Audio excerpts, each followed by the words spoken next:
All right, man. Go ahead and introduce us, man. Introduce us. Introduce us. All right. Well, my name's Ben. My name's Femi. Yeah, man. Kind of some new stuff here. We just do this podcast together, kind of. Yeah, So, no. so See this, what happens. yeah, see what happens. But yeah, this first episode really about you, man. It's about you, your journey into real estate, um, getting into wholesale, becoming an investor, from door to door to investor. How did that happen, man? Um, Take us back to the beginning. yeah, I didn't even know what door to door was. I feel like in the South, or at least here, I've never heard of that as an opportunity just to make money or let alone a career. Yeah. I was just trying to get into real estate, which I had never originally had planned for, but I was junior in college and I was already had an internship lined up. I was going to do supply chain. That was my major. So I had to basically do that internship to get, graduated for that. Yeah. So I had one summer left before senior year. Wasn't even looking for a job. And then I started interviewing the people that were in that role. And I was like, I can't do this out of college. So it's just in a warehouse doing operations.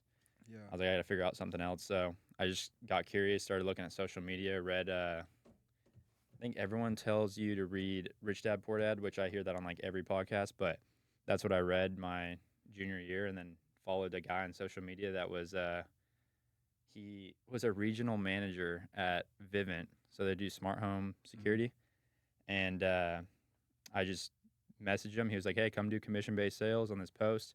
One of those cheesy TikToks you see, like, oh, come make 20 grand in a summer doing sales. And I was like, is this a scam? Like, this guy's got like 100,000 followers. Yeah. So I just messaged him and he actually emailed or like DM me back. And then I was like, you know, hop on a call, basically sold me on the opportunity. He's like, hey, come go door to door, Yeah. 3 months or 4 months of the summer. And I was like, okay, that can get me enough down payment to put on a house so I could start investing in real estate. But I dropped the other internship. Like, it was a crazy small world. Yeah. Take us back a little bit. So internship. So what college were you at? You were at OU Yeah. Yeah. University of Oklahoma. and you went to high school in Flower Mound, correct? Yeah. Not too Okay. far from you. Yeah. So why'd you choose OU? And what was the story between getting into a supply chain management major type? I know. I chose OU. I was gonna play baseball like my whole high school career. Like that was just the plan because everyone at Flower Mound did that. Yeah. At least on the team, it was pretty competitive. Mhm. So that was always the plan. My brother's 2 years older. We're really close. He was getting recruited, doing all that for baseball too. And then last minute, he's like, I don't want to go to these small schools. So he went to OU and just was a student. Yeah. So I was already visiting there, junior, senior year, going to the game days, hanging out with him. I knew all his friends, and I was like, I didn't like baseball enough. The same thing. I could have gone maybe Division II or junior college. We had schools talking to us, but it wasn't like if I don't go to good D1 school, I didn't want to go do that. Okay. So I just joined him at OU. Didn't really apply anywhere else. Mhm. It's a close drive, good football, and I made really good grades in high school. Wasn't really like looking to go anywhere else. Yeah. But yeah, I was going in for engineering, switched the major back to business because I didn't want to do that. Just trying to figure out what to do. Supply chain just seemed like a good opportunity. That's where I kind of landed. Yeah. But once I figured out that I could go do sales, I was like, all right. I called up the advisor, switched my major to marketing. She's like, yeah, this will work. You can make supply chain your minor. And then literally 3 weeks later, went out on a blitz, they call it. So we go for like basically 5 days. They want you to come train and watch them sell, and you try and get a deal. Yeah. So then if you can get a deal, they lock you in for the summer basically. And I went out there, studied it for like 3 weeks before, and just shadowed a manager. That was a small world. It was a friend of a friend actually used to work there, my brother's friend. So I went out with their manager and had some, mutual connections. It was a really small world, but ended up making 5 sales on that first 3 days, I think. So my first day selling, I went out there, sold 3 deals, which I've never sold more than 3 deals in a day that whole Damn. summer. So first day ever, sold 3 deals. Like I was like, this is easy. Yeah. Went out like made 3 grand in a day basically, and I was doing the math. I was like, if I can do this all summer, I'm gonna make $75,000 if I can sell, 100 of these in a summer. Just pause right there, because like, first of all, the minimum of 20,000 in the summer is crazy to some people. Mm-hmm. So you got 3 deals in a day. Mm-hmm. Um, like, do you looking back, was it just like luck? Was it like any Um, factors that you did? Was it the studying? Like, what was it it? was like I would say it's not luck at all because I most people go out there and they're just like not prepared, right? Like, oh, I'll shadow someone, watch them do it, and then usually they get inside a house and someone else comes and close it for them. I was like, I can't. I want to know how to do this myself. So I wrote down my pitch, studied it for a while, like was role playing with people before I even went out there, and then once I saw him get a few deals, I was like, okay, I'm ready to go. And so I went out. It was definitely confidence. I was just like, if they can sell this, like I saw kids in our group that were getting sales, and I'm like, they're not anything special. So I was Yeah. like, why couldn't I go get, Why not it's me? like, yeah, it's a cool product. Like it's full on smart home attached to your phone. You get door locks, cameras, security, thermostat, all tied to your phone. You're showing people a really cool product. And I'm like, okay, this will like, and I'm listening to podcasts too of people that are getting deals. So I just went out there with a ton of confidence. Mhm. But it was a little bit of luck. I mean, it was in Sulphur Springs, tiny town. Um, just worked this neighborhood. Didn't even know how to work the app that much. I was re-knocking doors that I already talked to. Like Mhm. it was kind of a mess. But I just found a few good leads. Walked into one nice guy's house, closed it, followed up back with a spouse later. Was waiting for a husband to get home. Closed him on the porch, Man. and then went back at like 8 o'clock. I already had two. I ran out of the little forms that you needed to close. So I had to have my manager come back in to give me an extra form, and I was closing the third one at like 8:30 or 9 o'clock at night. Man. Yeah, So talk about dedication, talk about hard work. Okay, try. so you're doing door-to-door smart homes. Um so you did it for one summer. Yeah, yeah. So that wasn't. It was. I mean, that was basically the plan. Was just go out there, see how much money I can make to get started in real estate, and then I realized, okay, if I can, go all out on this Mhm. and make more than I can with any other job at a college, like let's just go build it. Because what other opportunity am I going to have that I could, make that money? Because the other Yeah. job, if I went to go to do supply chain, I was going to make 45 grand at a, college. Yeah. So I was like, if I can go make more than that in the summer, why don't I just run with this? Yeah, why not? So So the original plan all along was to get into real estate. yeah, yeah, yeah. Once I met that guy that I followed on social media, I didn't know he was a sales manager. Mhm. Like that's where he was getting his income to do real estate. But Mm. he pulled my interest just from posting about all the houses he was investing in. Mhm. And then I realized, he was kind of using that social media to recruit all of his sales guys, which is great. Yeah. So it was a cool little plug. And then, so I guess long story short, went out there that summer. Once I did that blitz, I was like, hey, how soon can I get out here? Because we were all online for COVID. Mhm. So my junior year was that weird year. So I had no classes. I had to do at 10, and my manager's like, you can come April 13th, Yeah. and we graduate or not graduate. We finished school May 15th, Mhm. and so we were in Colorado Springs, which is why I went with this team. I'm from there, and it's just Colorado's awesome. So I was like, okay, I'll go day one, and it's snowing out there, like 30 degrees.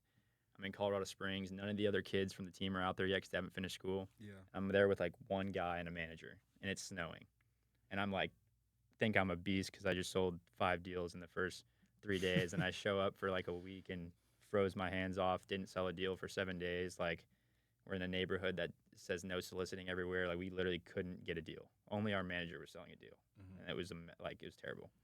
And then I was just doing school on the side, like. Yeah. But eventually, the whole team came out. They're all from Texas Tech. It was like all my best friends now, Mhm. um, and that made it super competitive. Obviously, the weather got better, and then we just started rolling. So it was like from there, it was just trying to beat the other guys. And luckily, there was other dudes on the team that were really good too. Yeah. So we were just trying to beat each other. It wasn't really like we were working, it was just like a sport. Okay. And then finished the end of the summer at basically the top rep in that region, except for one other kid who just killed it in another office. Yeah. But yeah. So it looks like you kind of had that dog in you when you went in the snow. You knocking doors in the cold. Yeah, Nobody it wants was you on their terrible. porch. Yeah, actually, second day, got the cops called on me. Really? Yep, not even a guy that like I didn't know he called the cops on me. He just was kind of being a smart ass on the door and was like, you this is a no knocking house. And I was like, oh, I didn't see the no soliciting sign. Like I wouldn't have knocked it. And he started listening to me. You could tell he was actually interested in the product. He's like, well, we're not interested, whatever. I left, and then the cop rolls up like 2 minutes later, saying that cop called on me, and he was cool. We just sat there and talked to him, but yeah, it happens. People will actually call the cops on a person knocking on their door for selling stuff. So Man. yeah, it's Okay. wild. So it's fast track. So you did that summer there Yeah. in Colorado Springs. After that, what was after that? Yeah, I'll try to because this is it's kind of a long whirlwind, but basically I went out there solo, so I was with all those guys, but I didn't have a team with me, or I didn't recruit anyone. It was my first year, Yeah. so I came back to school now, sold 140 deals, made almost six figures in a summer, Mm-hmm. and now I have senior year left. So I'm like, okay, I just got 12 hours basically left to finish, or 12 a semester. So I'm just gonna recruit. Like I can't make this money in another job, so I just started recruiting all the fraternity guys that I thought would be good. They heard what I did. They're like, if I can make half that, I'll be ecstatic. So it just became like a wildfire, kind of like all these kids that were younger than me wanting to come out and do it this summer. So we were like scheduling blitzes for them the whole senior year. I wasn't going to class. I was just like recruiting kids, Yeah. getting by, finishing the degree, Yeah. and then we were ready to go out back to Colorado. And I had a team of like 15 guys, and I was gonna go manage. Last minute, our manager was like, "Hey, we should go hear out the solar opportunity." Mm-hmm. Sat down with the solar company, which Vivint had solar, but they weren't focused on that for us. We were basically setting appointments for solar guys, and then we realized like these guys are doing the same job as us, but they're making a lot more money. Yeah. Which there's kids killing it in alarms too, and if they couple it well, obviously it's a good opportunity. But we just heard it out. We could stay at home. We didn't have to travel for 4 months out of the year and disappear.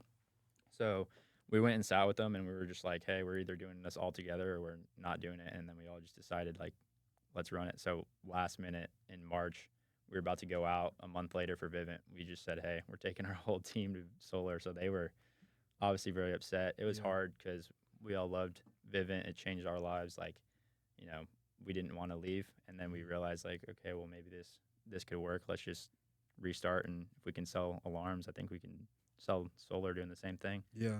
So took it all to Dallas, and then graduated. Basically brought out my whole team. They were setters, so they were setting appointments for me to close it. Mm-hmm. And then we split the commission.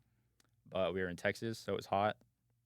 A lot of guys quit. They're working at home, and I knew that was going to happen. It was kind of too much to handle, so we ended up having about five of the kids that ended up making it through stay that whole summer. Really, it boiled down to like me and three setters, probably three or four, Mm-hmm. and you know we ended up the first 2 months didn't make any money. Solar is different; it's a long process, Yeah. and then eventually they started rolling in on the installs, and we were you know you know did a lot better doing solar after that first year than we did with alarm, so it was cool. I just always wanted to do more real estate, so that's when I started finding more about what I'm doing now, probably March of this year. Okay. So I skipped a little bit of that, but after the first year of alarms, I went to back to school. I got the Airbnb in Norman, so at OU Mm-hmm. near campus. I got a property. Had to co-sign with my dad. So if you don't have 2 years of work history or any credit, like you have to have good credit and 2 years of work history to qualify for a conventional loan Yeah. or FHA, right? And I had all this money, but 4 months of pay stubs from commission. From I didn't know, commission. you know what I mean? I wasn't going Yeah. to qualify for a loan. So luckily I had my dad co-sign. He's like, yeah, I'll use the credit. You're bringing all the capital. So I found a deal. It was when the interest rates were good, and it just, Airbnb made sense for it. I had a mutual friend his dad was doing them, and I saw the numbers. I was like, this is crazy. So I just went for it and then figured it out and got the Airbnb rolling, and it was up and running before I graduated senior year. Okay. So for the Airbnb, you actually bought it outright because a lot of people talk about Airbnb arbitrage and all Mm-hmm. that. So you bought the property outright Well, outright, I financed it, but or yeah. financed it. You But yeah, I didn't rent it to put on Airbnb. I bought it, so I put 5% down mm-hmm. to live in it, basically. So if you put 5%, 3 to 5% FHA or conventional as a primary residence, you can live in it. I was going to rent out the other rooms, basically, with the idea of eventually, throwing it on rent or Airbnb. And then once we got switched to go to Dallas for solar, I ended up just throwing it on Airbnb and did that. So that's kind of how it got going that way. But yeah, I was 5% down on a $188,000 house, so not crazy. Not too You can bad. get in for not much if you go in the right markets. Okay. So you think Norman wouldn't be the right market for that because it's kind of pop in college town. So did you just catch a deal? No, it's you mean the right market for Airbnb? Yeah. I would like a lot of people say that, but it's huge football. I don't know like how much everyone knows about that, but you know, very close to DFW, Oklahoma City, Tulsa. Hmm. It's cheap real estate. It was a house that was pretty much already fixed up. It's older, but it wasn't needing like any work. Had Yeah. a big shed in the backyard with a cool patio deck. It was like this looks like a sweet Airbnb. And then my buddy's friend, his dad had like three, maybe two or three Airbnbs, Yeah. and he was pulling in, you know, two, three, four times what their mortgage was. Hmm. So I was like, if I long term rent it, I'm gonna make $300 a month. Hmm. But if I throw it on Airbnb, I got to bring him a little more capital to furnish it. But it was making over $1,000 a month cash flow. Yeah. So I just went for it. It was a cool property, and I saw his numbers, so I made sure it all checked out. Hmm. And then it's just, I mean, people pay a ton to go there for football games, and then it stays booked most of the year except for January and February. So I just kind of weighs it out. So who's your clientele? Are these avid football fans? Are these who's your personnel? I think I saw on your TikTok it was this. I forgot who the guy was, but it was this. It was like a media personality or something. Oh yeah, yeah, that one was cool. So there's like, I mean, with Norman being a huge football town, Hmm. um, there's a lot of people coming in for that during the football season or Yeah. spring game. So I didn't even know this guy because I didn't follow him, but he had a nice business looking attire when he booked it. I just didn't really check it. A lot of it's automated, so I just have my cleaner going in cleaning it. They get a door code. I don't really mess with it. But then I was looking at my doorbell camera to see if the guests had arrived for my cleaner, Hmm. and there's like all these football players showing up at my door, and I was like, what the heck? Like Drake Stoops and like all these big guys that I watch every Saturday. Hmm. And then so I went back and looked at the guests and like see who this is, and it says like Adam Brenneman. He's looking nice, like wearing a suit. And then I looked him up on social media on his Instagram, and he's got like 65,000 followers, ESPN analyst, like his own media company. So I pressed on his story, and it's literally in my house on his story with this setup, like podcast stuff, Yeah. OU stuff on the wall. I was like, Yeah. no way. And so I messaged him immediately. I was like, yo, this is sweet. This is my house. Like, I hope y'all are having fun, whatever. Hmm. And then I texted it to my friends, and my friends are like, dude, I listen to his podcast every week. I was like, I didn't even know who this guy was. Man. Yeah, it was crazy. Any So, more cool stories of cool people in your Airbnb like that? yeah, this last weekend is wild. I mean, a lot of it's families coming down. So their kids go to school there. They're going to Mhm. football games, college visits, and then during the summer it stays booked just for travel, like baseball tournament, softball, whatever. Okay. But this weekend there's a game tomorrow. OU plays UCF, Hmm. and I had it booked a month ago. This guy booked it, and it was a super funny profile picture, just like this dad like sitting here with a selfie and his double chin going, and I was like that's funny, and it shows their first name until you click on it. I just didn't look at it, and Yeah. then yesterday my brother's friend who went to OU with us messaged me and was like, "Dude, my dad just sent me our Airbnb reservation. I just see your face pop up," and I was like, no way. And I went back into it and sent him the screenshot of his dad's profile picture. I was like, this is your dad? Yeah. Because I never met him. Uh-huh. And he's like, he was dying laughing. And I was like, yeah, I had no idea that y'all booked it. So he was going down to stay for the game. So that stuff happens, like mutual friends, or I've booked to parents that we know a lot, which is cool. And I go down there, Yeah. sometimes with my friends. So it's also like kind of utility also because you can utilize it. If you want to Right. go down there, you just take it off, take the availability off, go Right. down there, stay down there type of thing It's too. just I would never. It's hard to justify whenever the prices you can get for a Mhm. football game. Yeah. So I'll go up there. I'm going up for a West Virginia game with my brother and his friends, but we'll split it 6 ways because they know like Mhm. what I can make on a game weekend. Yeah. So they'll pay me, but they're splitting it up 6 different ways, and we're all just cramming in there. But typically, yeah, I don't want to go on a big weekend because I'm like, you can get $1,000 a night on a big football game, On a big football game night. and my mortgage is $1,000. So you're kind of just clearing the mortgage and then everything after that is just Yeah. in your pocket. Well, yeah, and they stay on the weekends typically a minimum of 2 nights. 2 nights. Yeah. So what's the costs of that? So like probably have to pay. You probably have to give Airbnb its cut. You probably have to. So you're talking about cleaners. Um, it doesn't sound like you're doing traditional property management type thing here. No, I mean, a lot of people don't realize with Airbnb, you pass on the cleaning fee. So everyone hates that. You see all those memes, but like if I think I charge $100 for a cleaning fee, and then I pay my cleaner $80 to $100. So Mm. like usually 100. So I just pass it right through to her, unless it's like a quick clean.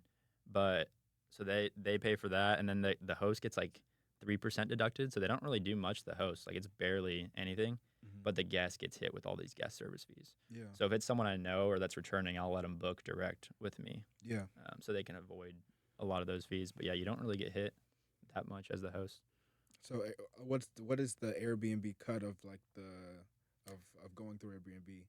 They take 3% out of the host pay, or out of the total pay. They'll take like 3% on the host and like add, it's like 9 or 10% on the guest service fees. On the guest, so the Yeah, guest is really losing in yeah. that I case. can't. Don't quote me on that, but yeah, they're getting hit pretty hard. Okay. Okay. So the direct booking is definitely, it can make. I need to get a better site for that, but um, yeah, it can save them a good amount. So there's actually once you're kind of established, you can actually kind of move towards more private and just have Hmm. direct booking. Yeah. Kind of So I have it on just VRB, yeah. VRBO, Airbnb, Uh, and then I'll let friends or returning guests go direct booking. yeah. But I probably should have, like, a lot of people are going with their own site now, so they can actually do it, officially, Okay. not just throwing me a Venmo or something. Is that the next transition? Kind of getting a private clientele. I think so, a little bit. I mean, the Airbnb side, I have two now. So I have one that I do arbitrage in Flower Mound. That Mhm. one fell in my lap, from a friend that had a house in a nice little spot and he didn't want to manage it. So I pay him rent and then I Airbnb it. But it's not like it takes too much of my time, and it would probably help to have that. But I'm not, like, I'm doing a lot of creative finance stuff, wholesaling. So I'm not actively looking for more Airbnbs. Mhm. So I'm not too worried about it right now. So you just mentioned the wholesaling, so I think it's kind of time to pivot into that. But before we do that, I kind of want to ask. So you've seen both sides of the coin. Airbnb seems like is it kind of like the entry into being an investor? Like is that kind of That like was the foot in your mine. that was I wouldn't yours? say that's everyone's, Hmm. but it's definitely a whole nother process. You're not just investing in real estate. Like, you're doing, you don't really realize until you're in it. Like, you're making guests, happy. You're Guest making sure, services, yeah, yeah. Like, it's, hospitality. it's literally hospitality. Cause like that first guest, I was freaking out, like worrying. That's actually funny. My first guest was a linebacker for OU, his family. So Yeah. they were there for the spring game. I opened it up in March, and they came in and they were like, I didn't know it was his family at first. They're like, yeah, we're coming to watch our son. I was like, what number is he? Like, oh, number 7. It's like one of the newest recruits, Yeah. Kanik from Clemson Hmm. that year. So he's like a big name. But they stayed there that first time. So I was just making sure everything was perfect, because you have to have good reviews to start it out Yeah. and just build all that. So I really don't want to stay too long on Airbnbs, Yeah, I but know. it's kind of fascinating to me. So what was the things that you did to set yourself apart? Because I've been to plenty of Airbnbs. There's only been a couple that I remember that I would think of even going back to. Hmm. And they all kind of had like little things that just made like just ease of life things. Yeah. So what was yours? Like I what'd mean, you you got do? to have all the amenities. Like, if someone's coming there, they're going to cook, they're going to make coffee, they're going to use towels, washcloths, soap, Hmm. shampoo, all that. But then it's mainly just like an experience.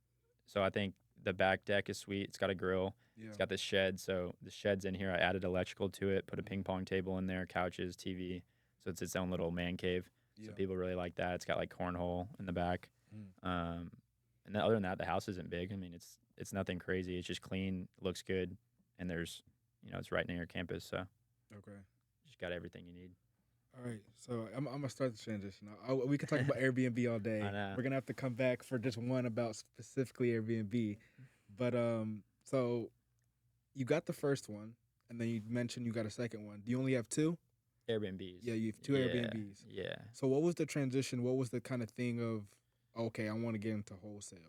Yeah, so um really what happened, I just wanted to scale real estate, and I didn't know how people are doing it if they're getting conventional loan every time, cuz I'm doing a 1099 job. So I Mm. show, basically, I am only getting commission checks. I'm not showing a W2 job. So it's hard to qualify for a loan. Um, and then I'm writing off almost all my income because I'm a business. So I create a S corp, pay myself, and then basically write off all my income. So I'm showing nothing to the, IRS, essentially, which is hard to qualify for a house. Hmm. So then I was always listening to podcasts, Bigger Pockets, all that. And then I figured out, from Pace Morby, he's talking about buying houses creatively. he's not having to get approved. He's getting these low interest rates, and like interest rates are up right now. So I was like, what the heck? I figured, dove deeper into that, ended up finishing solar last year, made a lot of money doing it, and then kind of had a time off for, 2 to 3 months to hang out in the winter. And I was like, I'm just going to dive deep into real estate, joined Pace Morby's group, invested in that. Didn't really know where to go. And then I started knocking houses in pre-foreclosure.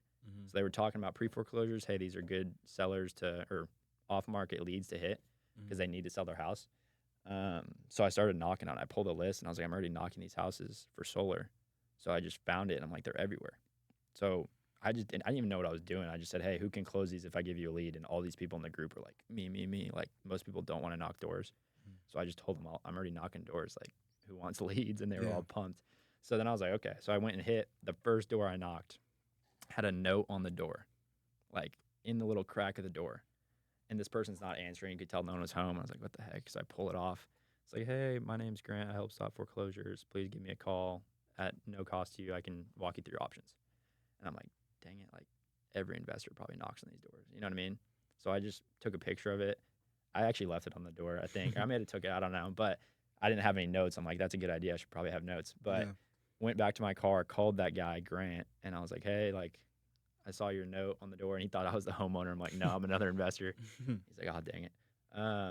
But I just picked his brain. I was like, hey, are you doing this creative finance stuff that Pace Morby's doing? Are you wholesaling? Like, what do you do? And he's telling me all the deals he's doing. He's buying houses subject to.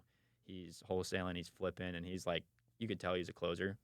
And then I was telling him what I did, knocking doors. And he all of a sudden was like, yeah, do you know what Vivint was called? That smart home company? He's like, you know what it was called before Vivint? I was like, yeah, Apex. He's like, yeah. I sold for Apex. I was like, no way.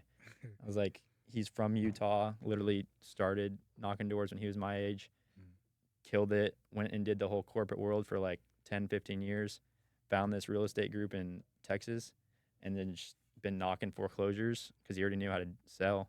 So he was just knocking on Saturdays and killed it for a year, quit his job, has all these houses that he's renting, flipping. So I was like, can I just come shadow you? And so he grew up, or I grew up in the town that he lives in. Like he lives in Flower Mound. Yeah.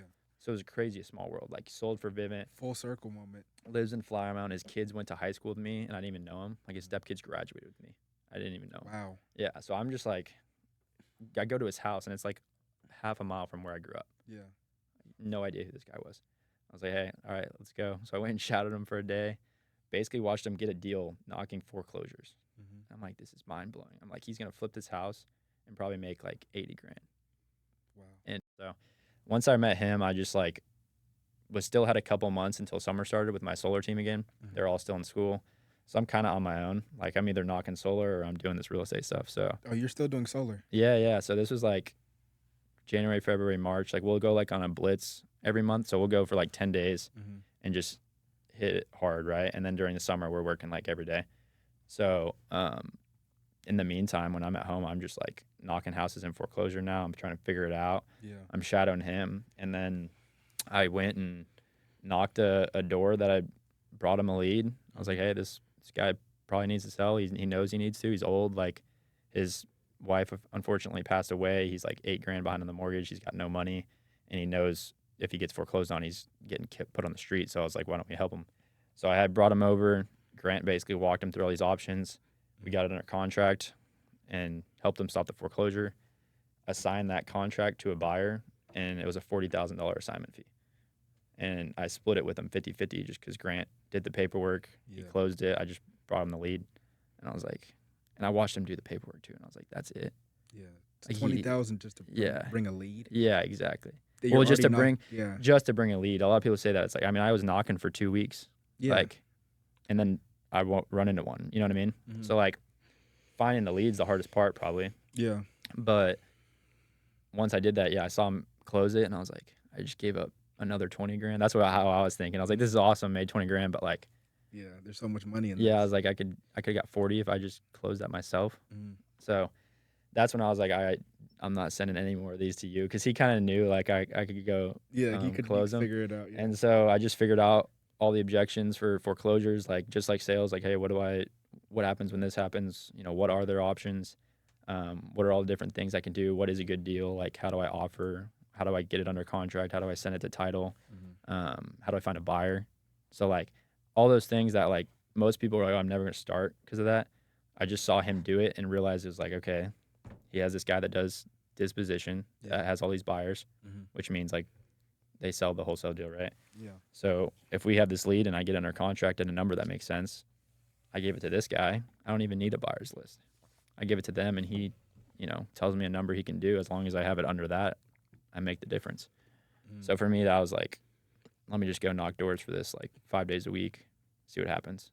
And then that's what I started doing. And I just wanted to get so busy doing real estate that I eventually couldn't do solar.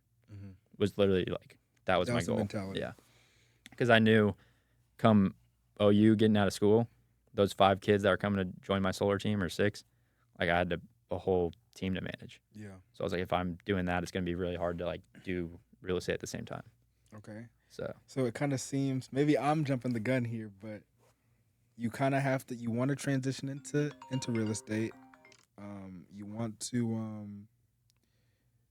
to get into doing that full time. You have this team of people that do solar and knock doors for you. yeah. Please don't tell me that you just made them knock doors for you for the real estate deals. It was not really, no. Okay. Because it wasn't like I had some proof of concept, right? Yeah. But it wasn't like I could just be like, I mean, I did that the year before, right? Where I was like, hey, never mind, we're not selling alarms, we're going to sell solar. Mhm. But like we had a whole management in place. We'd seen plenty of people do it. There's a Yeah. lot of people transitioning from alarms to solar. I was like, you just got to set an appointment. Yeah. We'll go close it.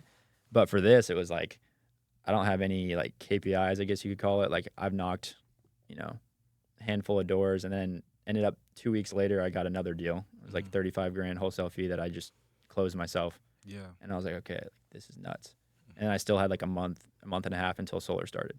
Yeah. And so I was like, well, I mean, I could have them do this, but again, I don't want them knocking for 3 months and not making any money. But so they came out. I thought I was going to do both. I was like, okay, I can double up on this. While they're knocking solar, I'll close the solar deals and I'll try and get some wholesale deals or, real estate stuff in the midst of it because we're already out there. Mm-hmm.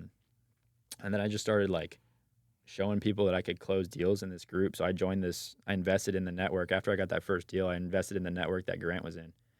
Just brought my brother into it. I said, hey, dude, like he's working a 9-to-5 job, and he's just like me, but just didn't get into sales. And I was like, hey, why don't you come to this meetup? Let's see what this group's all about. And we ended up joining it together. So he started cold calling, doing wholesaling with me. I got a few deals. He got a deal cold calling.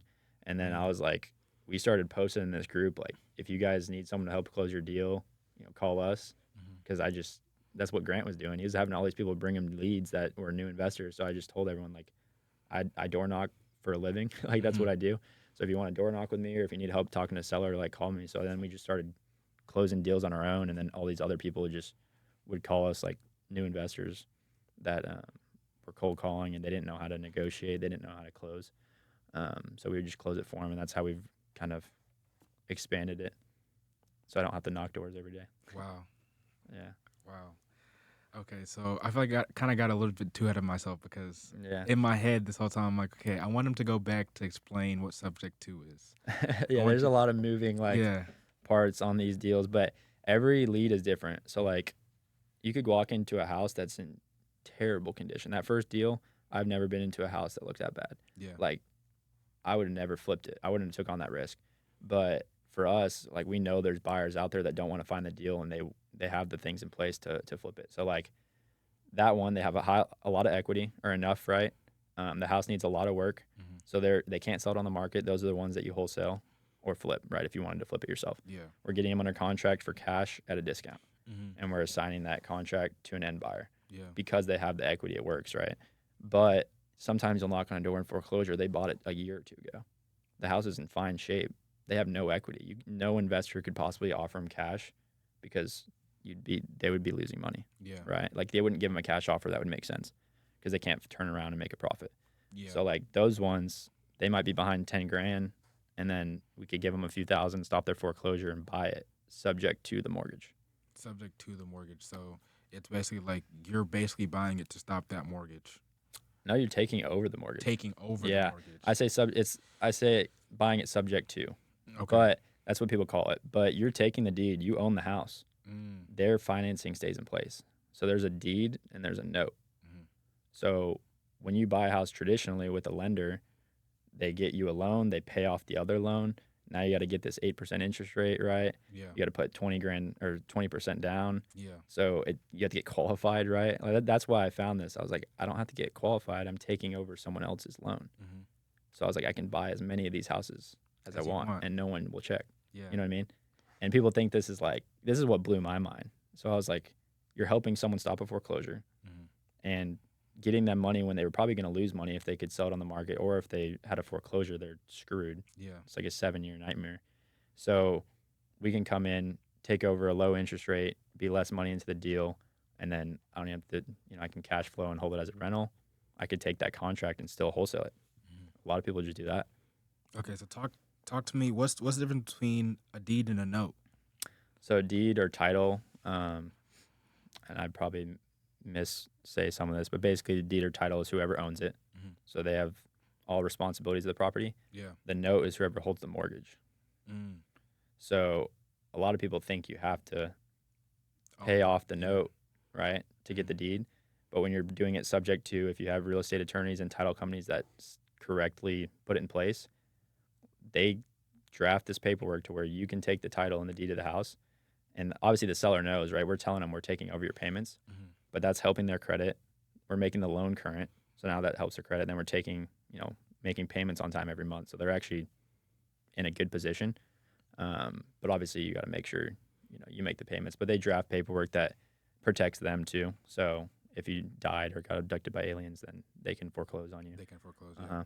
But yeah, that's all that you're doing. You're just taking over the mortgage. So we set up a servicing company, Mhm. and they make the payments on their behalf. So instead of me like taking out of my account and paying their mortgage every month, Yeah. we pay $40 a month to a servicing company that just does it all They for us. automate the payments, kind Yeah. of. Yeah. Man, Isn't it wild? it's wild because like you think it's kind of like a loophole, basically. Like, Yeah. okay, you can either get qualified, buy a home a traditional way. Yeah. Obviously, the purpose is different. Right. Living Right. in a home, whether Yeah. are you gonna go through all that to flip a house and then live in it? Maybe Yeah. maybe not. But you kind of uncapped yourself through that loophole. Yeah. And that's Yeah. what I heard on that podcast. And that's why it's blowing up right now. I mean, Pace is like all over social media because it sounds too good to be true. It's Yeah. like, well, what's the downside? And there's a due on sale clause. So, like, if you take the deed or the title, Mhm. technically the lender, the mortgage company, can call the note due. So if they see that the title switched and no one paid off the note, they can say, hey, you need to pay off the rest of this. And it's called the due on sale clause. Yeah. But if someone's paying your mortgage on time every month, a lender doesn't care or notice, right? Yeah. So as long as you transfer taxes, insurance correctly, like which is what specialized title companies do, Mhm. then it's so rare. Like there's been people, and especially like Pace, like he's had it happen like 5 times. They just call him up and then tell him what they're doing. They either stop, they don't worry about it, or they just like deed it back to the original owner, Yeah. and they'll buy it on a lease option or a contract for deed. There's like different things you can do. There's different ways to maneuver it, basically. So that you don't just like, it's a risk, but it's so small. It's avoidable. Yeah, because it's Chase. You think Chase Bank is looking at like the one house and Jimmy's wherever, home on the corner that's barely functional. yeah, and it's getting Yeah. it's getting paid every time. getting It's paid, like it's yeah. getting paid. Why would they ever look at it? Yeah. Yeah, but that's where a lot of people are like, oh, some realtors like you can't do this. It's illegal. All that. It's like Mhm. the title company is insuring this. You have all the paperwork in place, and you're helping the homeowner. So. Mhm. So what's that? So remind me again. What was the kind of the maneuver around? So it's a lease option. Yeah, I haven't actually. Knock on wood. Hopefully, don't have to run into that. But like, what he does, yeah, he'll deed it back to him and he'll buy it like on a lease option. So he'll just make the lease agreement the exact payment of the mortgage, Yeah. or like a mirror wrap, they'll call it. So it's like a wraparound mortgage or Mhm. a contract for a deed. So you say like it's a contract in place saying when the house is paid off, you'll have the deed. I think I haven't done all that yet, but yeah, there's other things. It's basically the same thing, but just kind of worded different. Yeah, exactly. Almost. Okay. All right. So this is kind of like your third era kind of right now. So the transition wholesale only. Now you're actually doing flips. Now you're doing Um, rentals. yeah. So I was always in mind of just holding real estate, right? Because I'm Mhm. like, I'm 23. That's why I wanted to buy the house like young, because its appreciation is crazy, right? So I was like, if Yeah. I can just hold enough properties, my goal was like get maybe 1 to 2 a year when I was originally starting sales. It's like by the time I'm 30, that's 20 houses that are probably all worth double what they were, you Mhm. know? But yeah, the wholesaling, once I was like, okay, I can make wholesale money and replace solar, that's like my income, Mhm. but use that money to get into properties, or at least experience to get into properties that are going to make, cash flow and long-term wealth. So right now, I mean, I wholesale 75% of the deals that we're doing. Mhm. It's just when I'm talking to all these pre-foreclosures, something comes up at a 3% interest rate that's a good rental, and it's like not a ton of money to get into. Like, I don't really want to make 5 or 10 grand wholesaling that. I'd rather keep it and make Rather keep it. all the equity, all the cash flow. Yeah. So we're just picking and choosing the ones, that we want to hold on to. So talk to me about that process of picking and choosing. Is there like you kind of like you're looking at the deal, you have a little checklist, you're like, okay, meets this criteria here, here and there, or is it more of like just your experience in the field of knowing what's good and what's not? Like what is it that you know that you're going to hold this deal rather than wholesale it? Yeah, it's kind of like what I was saying earlier. So if they have equity Mhm. with the condition of the house, and then how far they're behind. I say that because a lot of the ones that we're buying subject to are in foreclosure. Yeah. Because the only people that would sell it to you subject to either have no equity or they're in foreclosure. Mhm. It'd be really hard to get someone with a ton of equity in their house in good condition to justify selling it to you. It'd Yeah. make no sense, right? Master negotiator type Yeah, thing. which you could do like a seller finance. There's another, hybrid. So you're Mhm. actually seller financing the equity to them. You could do that. But essentially, yeah, you're looking at the repairs. Mhm. You know, if that like that first deal, I would never really buy that subject to Yeah. unless I was going to buy it subject to and then flip it. You're less money into the deal. Mhm. So essentially, it's the equity, the condition, and then how far they're behind. Some people are so far behind on the payments, and the house is in terrible condition. It's no deal. Like you couldn't do anything.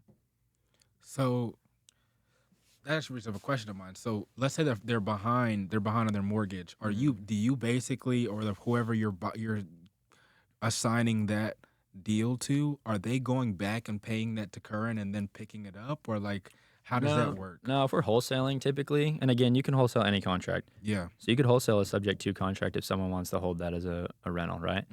Hmm. But most of my wholesales are all cash. So we get a payoff from the title company that shows, even with the back payments, this person owes 100 grand, right? Hmm. So I know we have to cover that. So they're paying it cash anyways. So as long as they cover their mortgage and back payments, you're good, right? Hmm. So that first one, his mortgage and back payments was like 100 and, right around 100 probably, Hmm. something like that. So we knew we had to cover that. We got under contract at like 111, Yeah. okay? And then we assigned it to someone for 150. So they're bringing 150,000 to title, Yeah. right? And then title gets it. They Yeah. give us 40 and Uh-huh. they give the seller 111.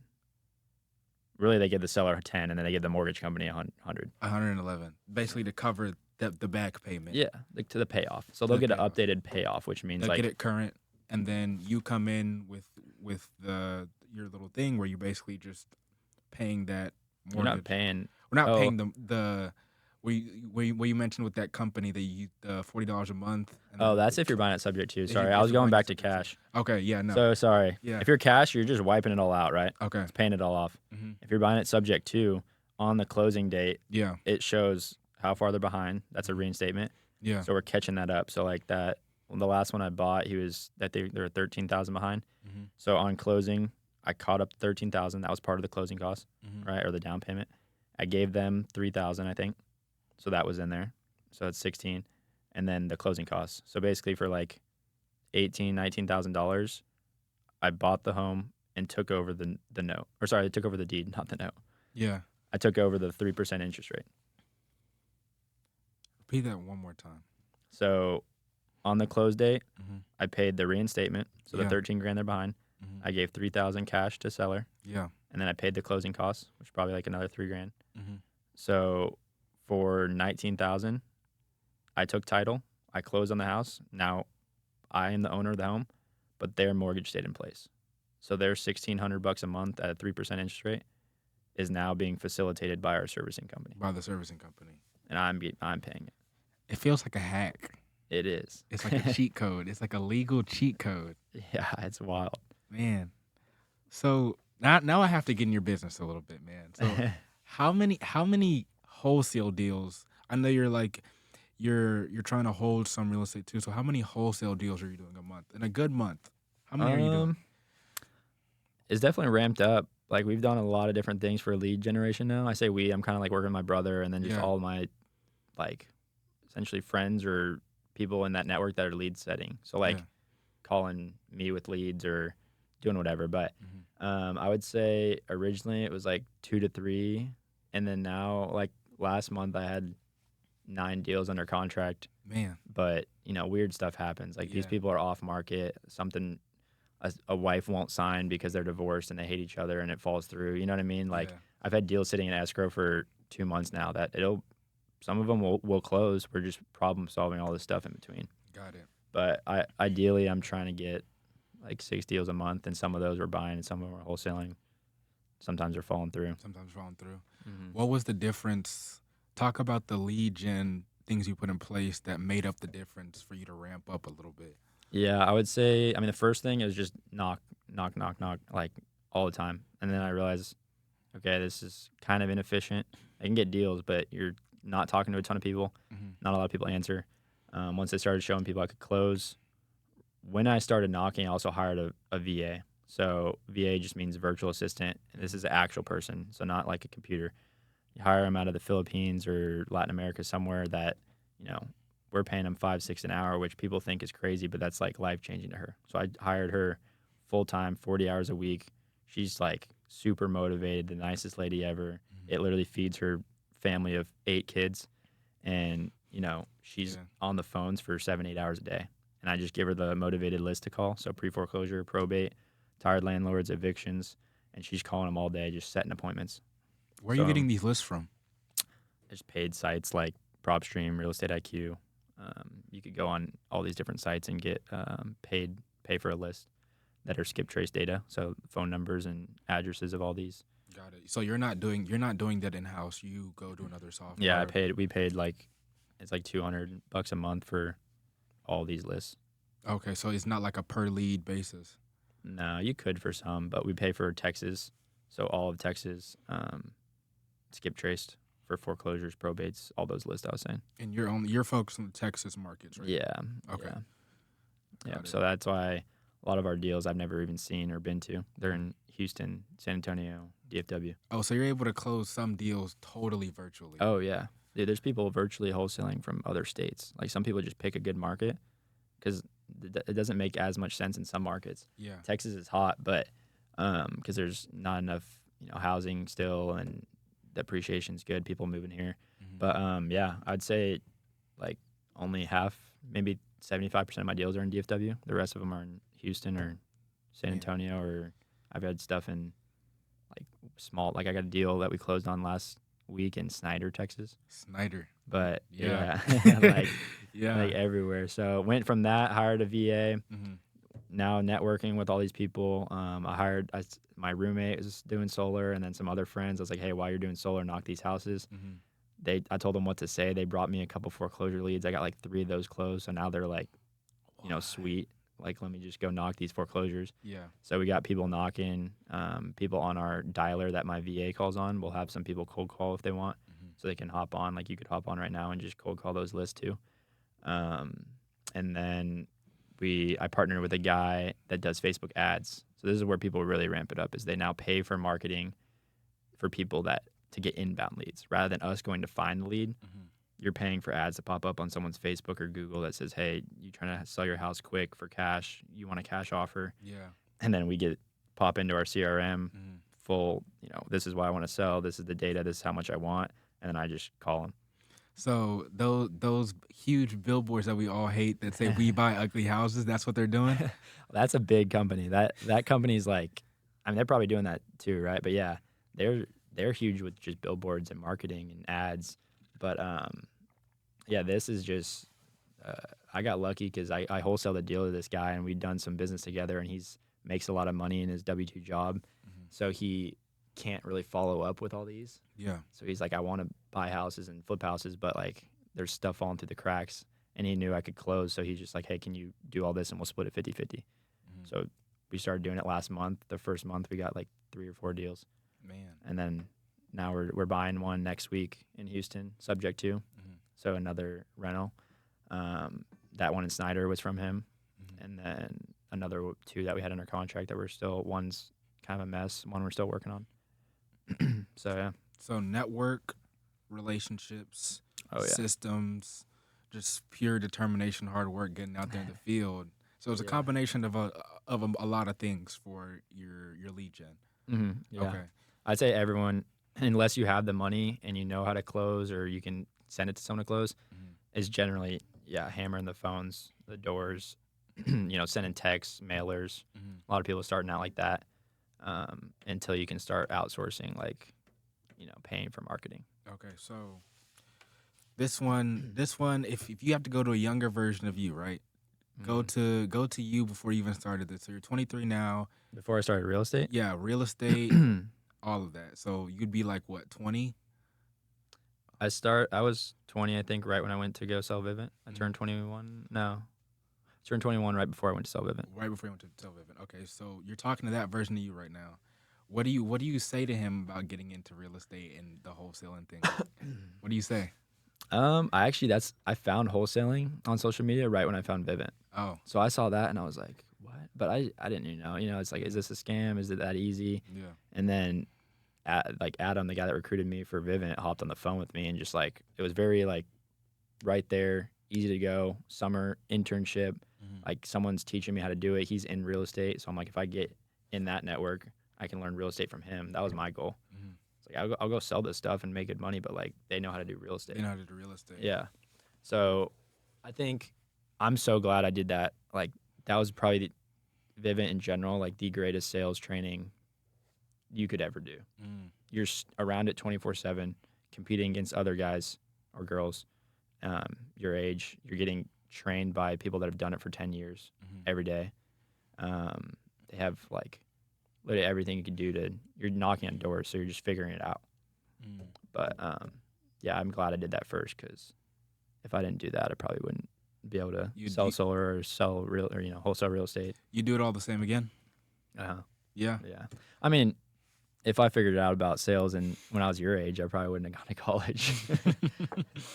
But I don't regret going to college either. That was awesome. Yeah. Probably helped you with the network because you were in a fraternity, right? Yeah.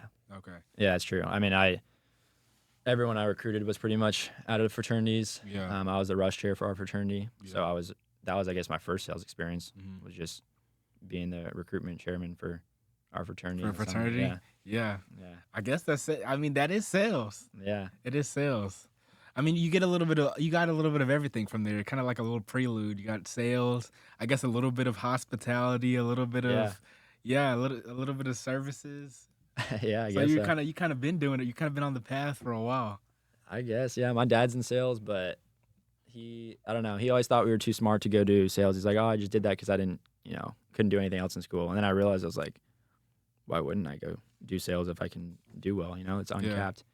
So he liked the idea of me going for it. He just, I don't know. He was just like, go do what I didn't do. Type of thing. Yeah.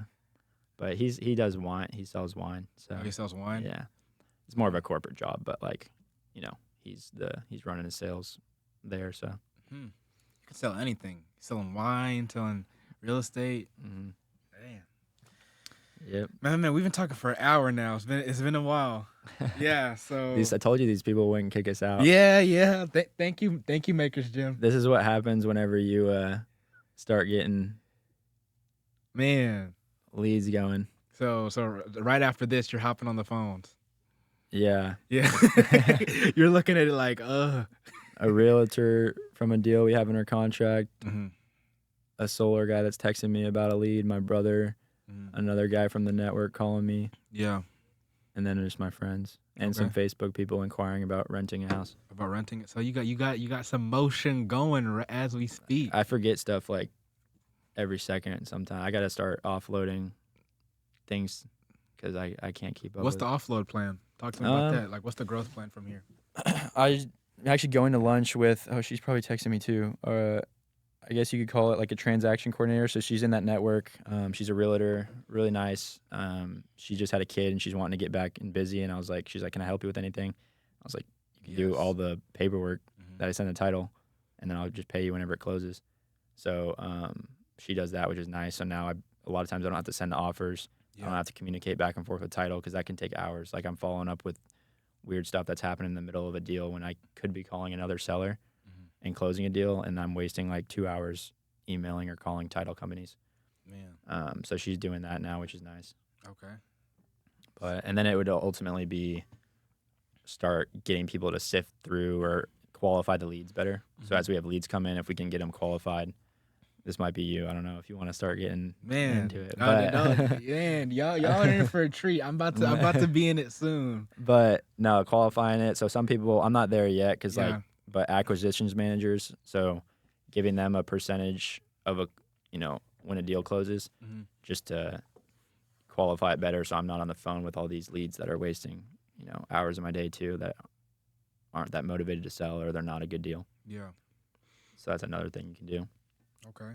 So I think we really have only 2 sections left of this. I'll let you go after this one. But number one, what's next for you? So you kind of you're 23. You got the ball My rolling. birthday is tomorrow, actually. Your birthday's tomorrow. My birthday's on Monday. My birthday's on Monday, so we got some twin flame stuff going on here. Let's go. But so 24, Yeah, 24 tomorrow. One, how does that feel? it's weird. It Weird. sounds old now. Like I Yeah, keep thinking I'm like I'm young, and then I'm like, shoot, I'm almost like halfway to 30. almost That's not that halfway. old. That's not that young anymore. Yeah, I was just telling you on our call. Was it Wednesday? Yeah. Yeah, I was telling you. So my birthday's on Monday. I'm gonna be 20 on the 23rd, and I'm Mm. like, man, I'm not where I want to be. Like I know. I That's what just I'm turned thinking too. 20. My teens are over. I'm grown. Yeah. And shout out to my parents. I love y'all. But I'll always be in the house like, you're 20 years old. Yeah, I know. Yeah, and being on an unconventional route right now doesn't help either. Yeah. So how does it feel 24, and like what's next for you? Like what's other than, professionally, like what are you looking to? What are your goals? What are some things on your bucket list? Like I feel like for me, we all get caught up in business this, business that, work, work, work, grind, grind, grind, and then time flies by. You look back like, man, what did I do? Yeah, I know. I try not to do that too because I definitely could. I mean, I like it, and I think I'm like maybe Mhm. competitive, and that's why. But like, I can definitely get stuck. I could be doing something all day, Yeah, so I have to. And my girlfriend always tells me that it's like you have to turn it off at some point, yeah, um, mhm, to where I can step away from it a little bit, and just have that money coming in as the income, and then get more creative, like buying the stuff I want, move it into commercial real estate. I have connections with guys right now that are doing huge things in commercial. Same mhm. thing I'm doing, just on a Grander larger scale. scale. Yeah, So I think moving into multifamily and commercial, creative, financing type stuff with that, and then social media. I just like starting posting on it. I don't love posting on social media at all, yeah, but I think building a brand there and showing other people. Right now, it's just like the network, yeah, other leads, helping other people realize they can do this. Like so mhm, many kids are just doing a 9 to 5 job and they have no idea like what is possible. It's not yeah, anything crazy if you just go put in some work. yeah, So doing the social media, and then I think I don't know, like just building that up to where I can get the passive income and do what I want, yeah. give back or do other stuff. Okay. I mean, the last section, before we close, this one's speaking to basically everybody, the ones who think they can't do it, they don't know about real estate, they don't know a thing, maybe they haven't been exposed to it, whatever the case may be. They're wanting to get into it. You're talking about this wholesaling thing, and they got to the end of this, like, man, how do I start, like, right now? Like, how do I Yeah. get into this? What do I need to know? What do you say to them? Where do they start? What do they need to know? Who is this not for? Uh huh. And yeah, I would dive into that. say a couple things if I to say go back, right? If you're young enough, you're not in the 9 to 5 route, like you're at home or you're in college, I would immediately get into some sort of sales environment, which can be cold calling for wholesale, right, or knocking doors. Mhm. But if you can go get in some sort of training or some sort of sales environment that has commission and just literally just get a no from everyone, right? Like if you, I probably got like I don't even know. I wish I actually had the number, but thousands and thousands of no's and doors slammed on me over the course of 4 months, knocking every single day. And it's like, if you can just do that and not care and just keep going, it's like you never fail, obviously, until you just quit. So Yeah. I would say getting into some sort of sales environment, if they wanted to wholesale and just make their next wholesale fee like right now, I mean, door knocking is a good way. Also, you got to be careful because there's crazy people, obviously, you could run into. Especially in Texas, But man. yeah, or cold call. So work with someone like that's doing it already. Go to a company that needs acquisitions manager or someone that's like, if you go to a real estate meetup, like for real, there's going to be all these different people that are new, a lot of experience. Someone is like kind of where I am, where they need someone to just like help them with stuff. They're either so busy and they need people to call, or they'll do commission based. Like, here's the list. You don't have to pay for it. Because you could go download a list, you could pay for it, you could skip trace it, you could get a dialer, but it's like now you're asking someone to pay $500 or $1,000 to set up this system when you could just go to someone else that's doing it, and they're happy to get leads. Just call and call and call, and use their script, and figure out how to set appointments first. Okay. For everybody watching, Ben is not an option. I already am gonna be helping him out, taking all this stuff. So Ben is not gonna be your mentor. I already stole him. For everybody watching, I'll take it. Well, thank you for your time today, man. Yeah. It's been a great conversation. So yeah, I guess we'll close I it out. appreciate it. Yeah, I got to interview you now and figure out. Oh, my what you're journey doing. so far.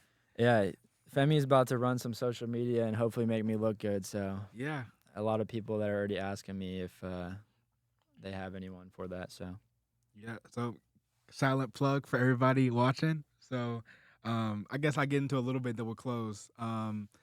Just a little introduction. 'Cause I never introduced myself. I just realized that. damn. So yeah, I'm Femi. I run Herodian Media, basically a social media content agency, and I help professionals like Ben, too busy, doesn't really know how to work it, or doesn't, frankly, may not even care, but knows it's like the thing in the back of your head that you're like, oh, I should probably work on my social media. I help professionals like that grow their social media through content over multiple platforms: Instagram, LinkedIn, Facebook, TikTok, all of the sorts. So yeah, something new I started, something I've been growing, kind of in the not in the same stages as you, but a lot further back, probably like 2 years back from where you are. Dude, you could. The I was saying groundwork. is you could do this, and I mean, everything I've done mainly for real estate, aside from the Airbnb, has been in the last 6 months. So I mean, I'd never like. You could build it up way faster than 2 years. That's what I was saying. I wanted to buy 1 or 2 properties a year, and I bought like 5 or 6 this year already. 5 or 6 in Well, this a year. fourplex, so A fourplex. 4 doors, and then a few other Oh, doors. so you got efficient with it. Yeah. Yeah. You find another cheat code. Yeah. But yeah, guys, if you want more from Ben, you want more of these cheat codes, loopholes, go ahead and tune in again. We don't have a name for this yet. Yeah, we'll find that. The Ben Jensen Show. No, that's real, that seems like straight ego right there. Straight ego. But if you want more from this, make sure to tune in to the next one. I don't know what we're gonna be talking about. You're gonna have to join in on the conversation and listen in. But yeah, thank you for your time today, man. It's been great talking to you. Looking forward to the next one. I appreciate it. Let's do it. All right.